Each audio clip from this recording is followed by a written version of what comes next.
মঙ্গলবার ভারতীয় সময় দুপুর 3:01 পৃথিবীতে ফিরেছেন ইতিহাস তৈরি করা ভারতীয় নভশ্চর শুভাংশু শুক্লা। তার আন্তর্জাতিক মহাকাশ স্টেশন থেকে তার নির্ঘণ্ট প্রত্যাবর্তনে উচ্ছ্বাসিত হন সাধারণ ভারতবাসী থেকে প্রধানমন্ত্রী নরেন্দ্র মোদী।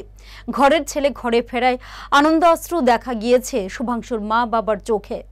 এবার 18 দিনের মহাশূন্যতা ডিঙিয়ে আরও বেশি করে মায়ের বন্ধনে শুভাংশু। বুধবার তিনি মিলিত হলেন স্ত্রী এবং পুত্র সন্তানের সঙ্গে। দেখা মাত্র স্ত্রী পুত্রকে বুকে জড়ালেন গ্রুপ ক্যাপ্টেন। শুভাংশুর নতুন 3টি ছবি প্রকাশ্যে এনেছে ভারতীয় মহাকাশ গবেষণা সংস্থা ইসরো।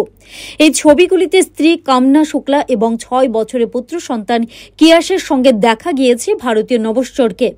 মুখোমুখি হতে স্ত্রী ও পুত্রকে জড়িয়ে ধরেন শুভাংশু।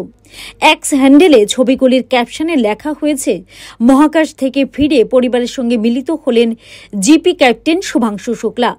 সোমবার পৃথিবীর উদ্দেশ্যে রওনা দিয়েছিলেন ভারতীয় মহাকাশচারী ও তাঁর সঙ্গীরা।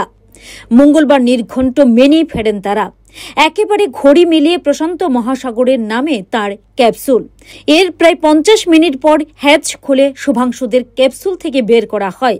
এরপর তাদের নানা শারীরিক পরীক্ষার মধ্য দিয়ে যেতে হয়, যার পরে পরিবারের সঙ্গে মিলিত হওয়ার অনুমতি পেলেন তারা।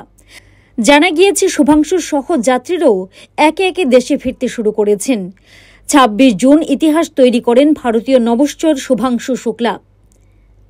অক্সিয়াম 4 অভিযানের অংশ হিসেবে অন্য 3 মহাকাশচারীর সঙ্গে আন্তর্জাতিক মহাকাশ স্টেশন পৌঁছান শুভাংশু। তারপর গত কয়েকদিন ধরে মহাকাশ থেকে একাধিক বিষয়ে গবেষণা করেছেন তিনি। Bureau report, headlines Tripura national.